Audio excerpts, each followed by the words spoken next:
Good morning everyone and welcome to Stenden TV magazine. Today we have very interesting items. Queen's Day, Friesen Street Festival, problems with ING and the visitation of Stenden. We are going to start off with our first item, Queen's Day. Leeuwarden, the city of beautiful shopping streets, the native city of Matahari, and of course the city of international students. It will be Queen's Day in 4 days. Dutch people know that this day is about and look forward to this event every year. But what do all these international students actually know about it? Do they feel the same enthusiasm for that special day like Dutch people? Our report team walked through Leeuwarden to get to the bottom of it. Let's see what they have.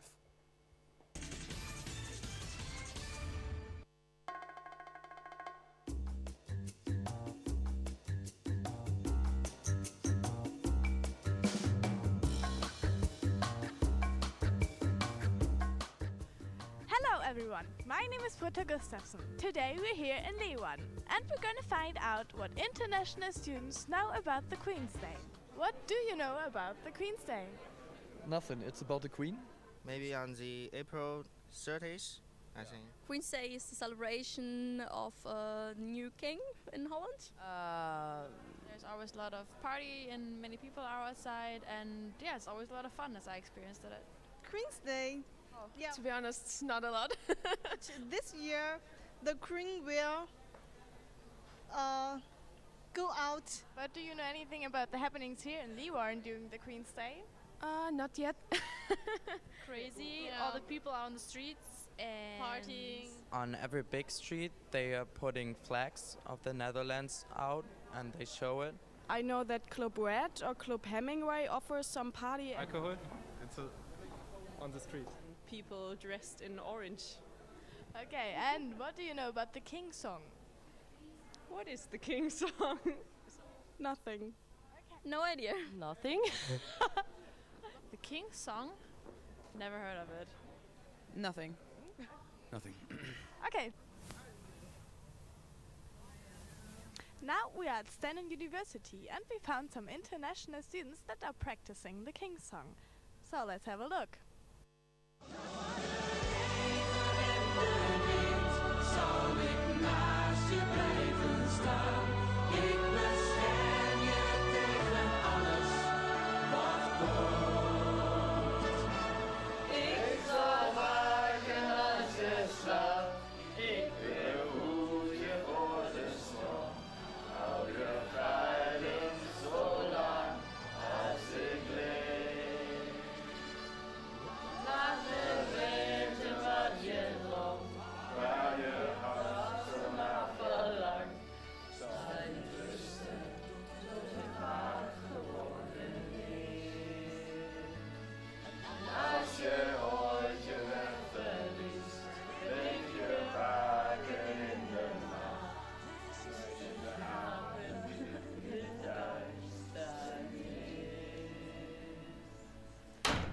Guys, you don't need to practice anymore. The song just got cancelled. What?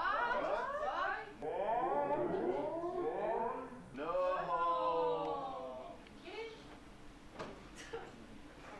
Well guys, that was a great job. So now back to the studio.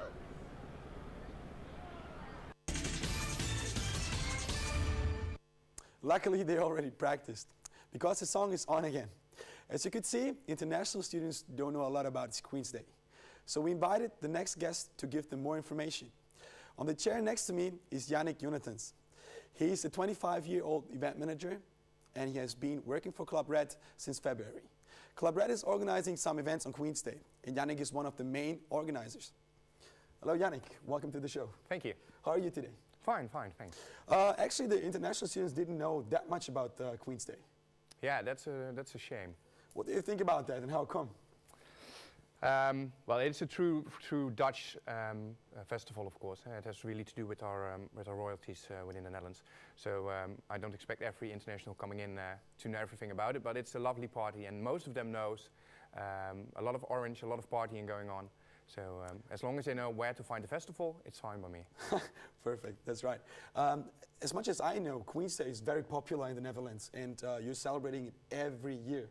How come that they really didn't know that little about Queen's Day? The students, you mean? Yeah.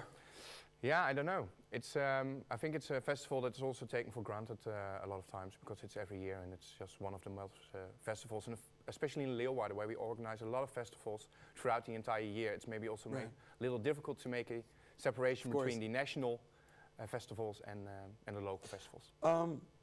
As they know not that much about it, are you especially targeting international students?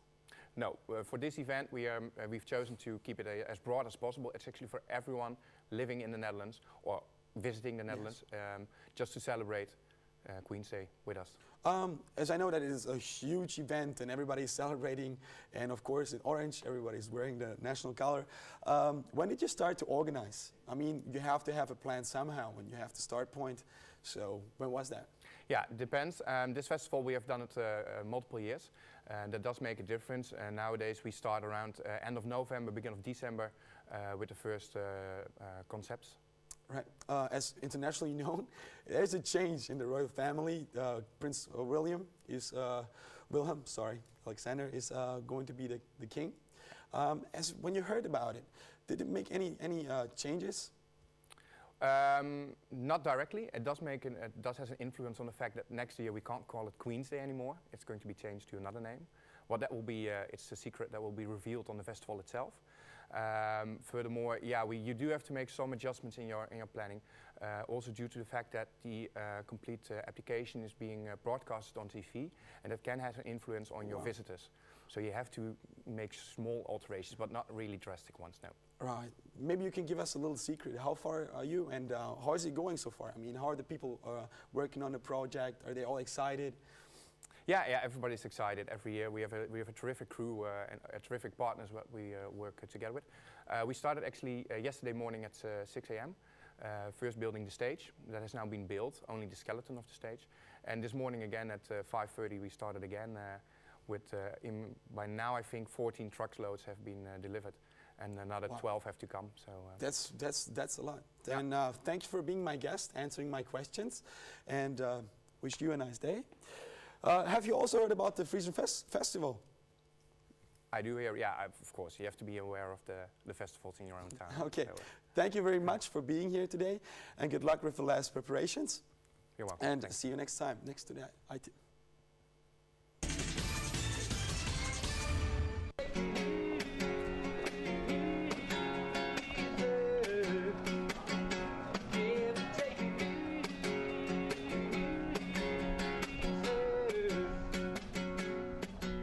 So I'm here in the city center of Leeuwarden right now, and since there's the street festival soon, we're going to look if maybe we can find some street musicians and maybe have a little chat with them. On your knees, asking for sympathy, but I was caught in between all you wish for and all you see. Maybe I'm not even sure what it's for. Since when are you playing on the streets? Well, probably a bit more than 30 years. Where are you from? Liverpool. What do you like the most about playing on the streets? The people. The people? Yeah, people stop and talk to you, you make friends. It's nice. Did you hear of the Friesen Street Festival? Yes, next month. Do you want to go there? Well, yeah, I play here every day. Okay, so is it your... Every day is a Friesen festival for me. Okay, are you excited for the festival? Yeah, I like street musicians. The more street musicians, the better. Thank you very much. You're welcome. Take it easy, take it easy. Don't let the sound of your own ears drive you crazy. Light it up while you still can. Don't even try to understand. Just find a place to make your stand. Take it easy. And another musician. So what's your name? Jeroen is my name. And how long have you been playing on the streets? 25 years. Did you hear of the Friesen Straat Festival? Of course, yes. Are you going to be there? Listening. Yes, Listening. yes. Not playing. No. Well, thank you very much. You're welcome.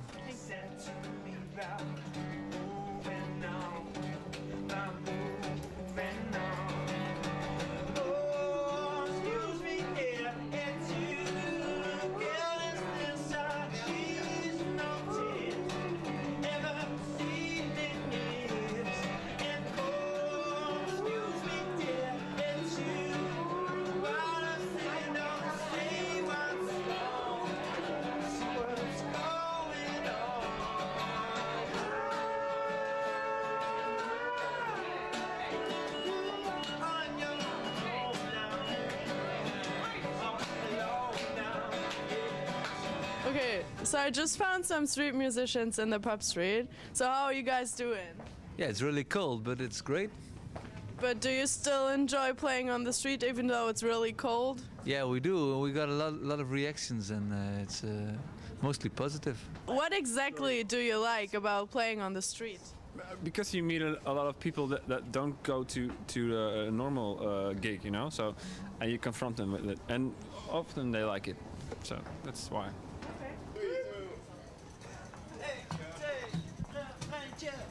So as you see, there are a lot of street musicians excited for the street festival. So now back to the studio. Back in the studio, I'm sitting here with Tabea Konat. She's a second-year international leisure student here at Stenden, and she is into the scene. Next to her pub crawl activities, she's also an expert on what is going on in Leeuwarden. Tabea, are you already excited about the street festival? Yeah, actually I'm really excited, and thank you for having me here. I've never been to one of the street festivals, but I read so much about it, and I expect the town to be really crowded. Like I even heard all the streets are going to be closed. All right, yeah, that's true.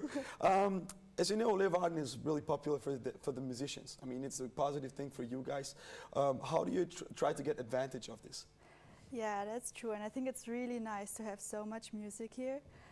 My colleagues from the leisure sector were just lately having an event, and it was a jam session.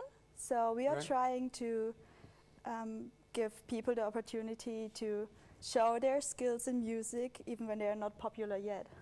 All right, so that's actually the way you use it, and I mean, it's a win-win situation for both sides. Definitely. On the one hand side, you have musicians, and then on the other hand side, they have a platform to perform, and I mean, make themselves a little bit more popular, right? Exactly, that's what I mean. Is there anything special, like let's say a special band that you prefer? No, I actually like DJs a lot. All right, maybe a bit more different, right? Yeah, that's really different. But like when I go out privately, I usually just listen to DJs. But I also like it a lot to go to pubs and see some live music. Of course, of course. Maybe you can tell us what we can expect in the next month from Leeuwarden. Yeah, sure. Well, there's actually going on a lot in Leeuwarden. The next days there will of course be the Queen's Day, which you all know about, I guess. Of course. And I think it's going to be really nice because, like, again, all the streets are going to be closed, and there will be so much music going on, like on the big what do you call it? Oh, the big spaces. Just yeah, on the big spaces. They're going to have a lot of space. There's enough time for speaking. Yeah. Thank you for being my guest Thank and for the comments. Sharing your time with us, and definitely we'll see each other on the streets of Leeuwarden. And don't forget to bring a few coins to support our musicians. Well, it's not always about the money, but our next topic will deal with the dark side of it. In the last few months, there have been many problems with banks being attacked by hackers. Just a few weeks ago, ING had problems with their PIN service and internet banking. So how has this affected consumers? We asked around in Leeuwarden. Let's see what our camera team has. Banken worden de laatste tijd steeds vaker aangevallen door hackers. Vooral ouderen zijn bang voor dit soort nieuwsberichten. We gaan wat mensen op straat vragen naar hun mening over internetbankieren. Wat vindt u van internetbankieren? Internetbankieren is voor mij iets dat ik als zakelijk, en ik ben nu met pensioen dus, maar ik doe het al jaren en het is me best bevallen altijd. Ja, ik vind internetbankieren best een handig tool, want je kan in je pyjama bijvoorbeeld alles regelen thuis. Ik vind het nu lekker makkelijk. Als je het doet. Als je het doet, ja. Ik vind het geweldig. Ik kan niet meer zonder. Ik heb, ik denk 70% of 60-70% van mijn betalingen gaan via internet, dus ik kan er gewoon niet meer zonder. Heeft u ook problemen ondervonden met internetbankieren? Nee, tot op heden niet. Nee. Helaas wel. Toen op een gegeven moment was ik bezig en toen verdween het hele spul in één keer van mijn scherm. Ik denk, wat is het nou? En ik denk, dat zit al. Ik had ook een apparaat aan staan met wifi. Ik denk, nou, daar ligt het natuurlijk aan. En dat was niet zo. Toen belde ik die ING-bank en toen was er een storing, een hacker of iets van die naad. Ze wisten niet precies wat het was. Dat waren ze aan het uitzoeken, maar het was wel vervelend, want ik had in één keer hele andere saldi's. En na 2-3 uur was het weer normaal. Dat ik niet kon internetbankieren en een paar keer dat ze mijn gegevens wilden omdat bepaalde dingen niet klopten. En heeft u daar ook aan meegewerkt? Nee, ik ben blond, maar niet dom.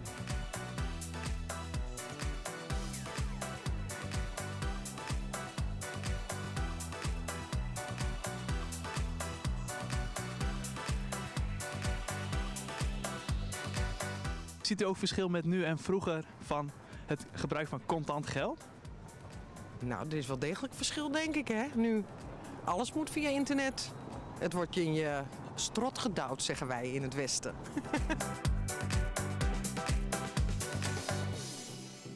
Heeft u nog tips van het omgaan met contant geld? Ja, goed om mee blijven omgaan. En ja, nou niet te veel meenemen. Dat vind ik altijd wel een goede tip.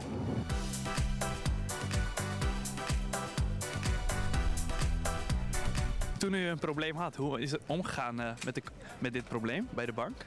Nou, heel snel. Ik heb gebeld met hun en ik was binnen 10 minuten had ik de helpdesk. Die me uitlegde dat er een storing was algemeen. En dat ik moest afwachten wat er ging gebeuren, maar ik moest me geen zorgen maken. Maar de afhandeling van al die zaken, nou een pluspunt voor de bank, dat moet ik wel toegeven. We hebben vandaag verschillende mensen in Leeuwarden naar hun mening over internetbankieren gevraagd. We zijn tot de conclusie gekomen dat de media de problemen groter uitlicht dan dat ze daadwerkelijk zijn. We gaan er nu in de studio met een deskundige over praten.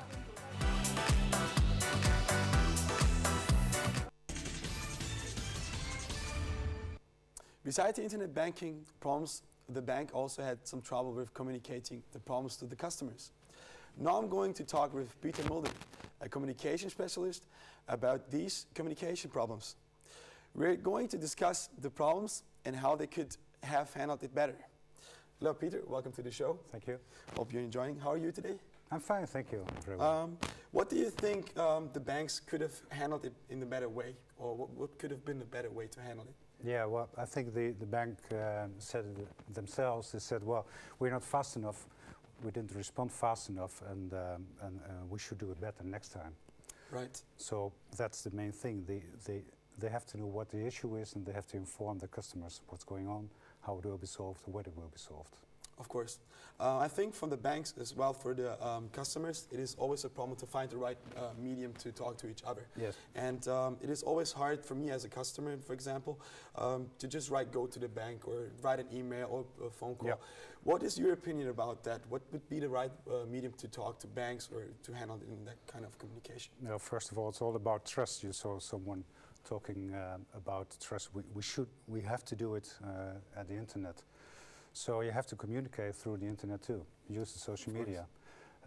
If you have a problem with trust, use social media to inform customers of what's going on. Of course. So that's the main thing. Yeah. Are there any an advice you can give companies like the ING to communicate with the customers? Well, general things: be fast, be correct, be precise.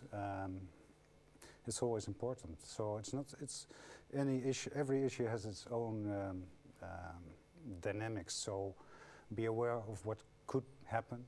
Be aware of what we should do to respond to it, and use the normal way of communicating. I think there is and be at the platform where the customers are. Yes, that's maybe one of the most important things.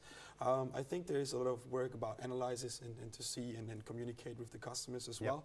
I have the feeling that it is a bit hyped from the media. Do you have the same feeling? Do you think that the media made the problem a bit more up? No, I don't think so. It's all about trust, and the banks have had some troubles with trust during the last year. So people are aware of what's going on, and besides, it's they trusted their money to a company. Well, and someone said I was not correctly informed of what my amount of money anymore. So it's all about trust. So it's not hyped. It's quite normal that the media, the general media, responded to what was going on through social media.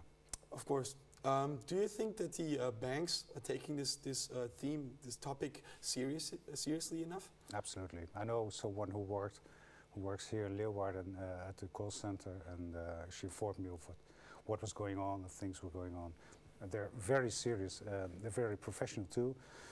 But they have to be connected between someone to analyze the problem and someone communicating about the problem. Yes. Maybe you can give us one last advice for our customers how to communicate in the right way with the banks, so that we might have one proper way to communicate with the banks. No, it's not only for banks. It's always the same. Banks have a good call center. Normally they have good calls, like other companies too. If you have a phone company too. So use the media they use your social media, and stay in contact. Okay. All right. Thank you very much for being my guest and answering all the questions. Do you know what visitation means? We are going to talk about that now. After the accreditation of In Holland, it turned out that a lot of media and entertainment students got the diploma unfairly. The diplomas of the students became worthless, and a lot of students are now struggling to find work. In 2 weeks, the accreditation of MEM Stenden will be held. So how students at In Holland looking back at their accreditation and what the MEM Stenden students expect? Let's see. Hoe zou jij je voelen als je 4 jaar hard hebt gewerkt voor je diploma, maar er uiteindelijk te horen krijgt dat je hier eigenlijk helemaal niks mee kan? Dit gebeurde de MEM-studenten van In Holland. Helaas was deze reis voor niks. Hiernaast zie je een prachtig gebouw waar we echt helemaal niks mee kunnen. Maar daarnaast staat In Holland. We hebben om toestemming gevraagd of we hier een shot mochten maken. En we hebben hier om toestemming gevraagd of we ook een MEM-student mochten gaan interviewen. We werden totaal niet hartelijk ontvangen. Als we niet weggingen, dan werden er andere maatregelen getroffen. Uit de steekproef van de NVAO, de Nederlands-Vlaams Accreditatieorganisatie, is gebleken dat 20-25% van de studenten van In Holland hun diploma onterecht hebben verkregen. Wie we wel hebben gesproken is Kim van Bommel, opleidingsdecaan van In Holland Den Haag. Ze vertelde ons dat het accreditatieproces nog erg gevoelig lag. Aangezien ze nog midden in het proces zaten, wou ze daarom ook liever niks open en bloot vrijgeven aan de pers. Hier op In Holland zit het dus nog lang niet snor. Maar hoe zit het eigenlijk bij ons op Stenden? Laten we daar snel achter gaan komen. Op naar Leeuwarden. Wat zouden jullie ervan vinden als je 4 jaar hard hebt gewerkt voor je studie, maar uiteindelijk een diploma krijgt waar je eigenlijk helemaal niks mee kan? Wat ik daarvan zou vinden? Niet leuk natuurlijk, want je kiest een opleiding omdat je er ook echt iets mee wil later. En als dan opeens je diploma niet geldig is, heb je gewoon 4 jaar weggegooid. Ja, dat zou ik echt heel vervelend vinden. Ik vind het ook best wel vervelend dat het nu voor mij in het 3e jaar gebeurt. Want ik moet straks nog een jaar op stage en dan ben ik klaar. En stel dat hij dan niet goedgekeurd wordt, dan heb ik eigenlijk dus 3 jaar weggegooid. Ja, dat zou echt balen zijn natuurlijk. Daar doe je het niet voor. Ik zou boos worden. Behoorlijk in de zeik gezet. Heb je ook iets gehoord over de accreditatie? Of weet je wat het inhoudt? Nee, niet precies. Ongeveer, maar de precieze definitie kan ik op dit moment niet noemen. Ik weet niet precies wat het woord betekent, maar ik geloof dat het inhoudt dat er een comité komt naar onze school om te kijken hoe goed onze opleiding is. Heeft het ook je keuze beïnvloed dat je naar Stenden bent gegaan in plaats van In Holland? Voorafgaand aan het probleem had ik al mijn studiekeuze gemaakt, dus ik heb er zelf niet echt heel veel mee te maken gehad. Maar wanneer ik de keuze had gehad, dan had ik inderdaad mijn keuze daar misschien wel enigszins op laten beïnvloeden. Vind je het ook spannend dat hier de controle over de visitatie ook wordt gehouden volgende week? Nee, ik denk dat het allemaal wel goed gaat. Ik heb wel meegemaakt dat er veel voorbereidingen zijn nu voor de visitatie. En ze zijn er al een tijd druk mee bezig, dus ik denk dat het wel allemaal goed gaat. De studenten aan de Stenden Hogeschool in Leeuwarden zijn nog steeds erg positief over hun opleiding. Ze gaan er nog steeds voor 100% voor en geloven erin dat deze studie later in de toekomst ook nog zal blijven bestaan. In ieder geval hebben onze toekomstige studenten er al erg veel zin in.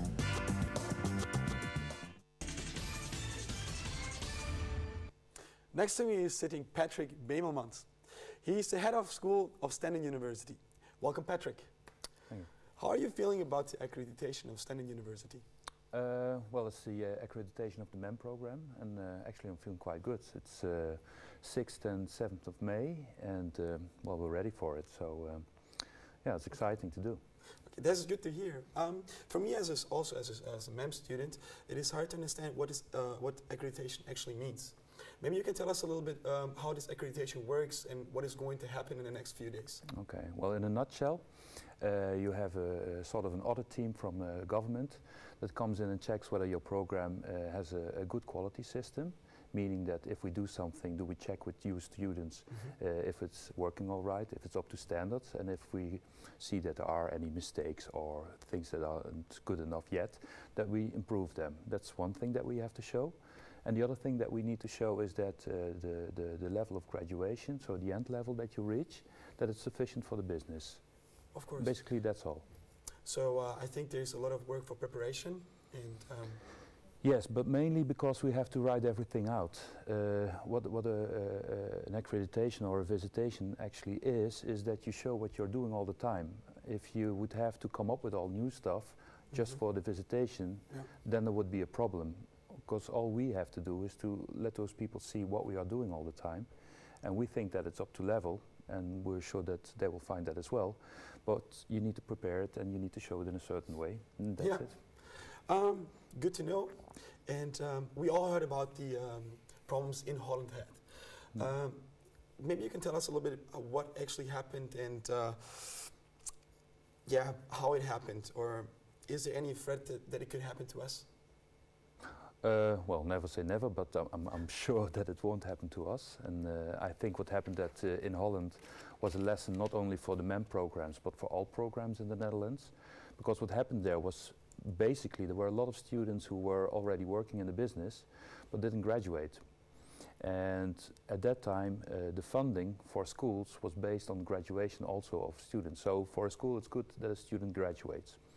And they said at a certain moment that everybody who's already in the business, and in Holland is very big, we try to get them back, and we offer them a sort of a speeded procedure so that they can graduate.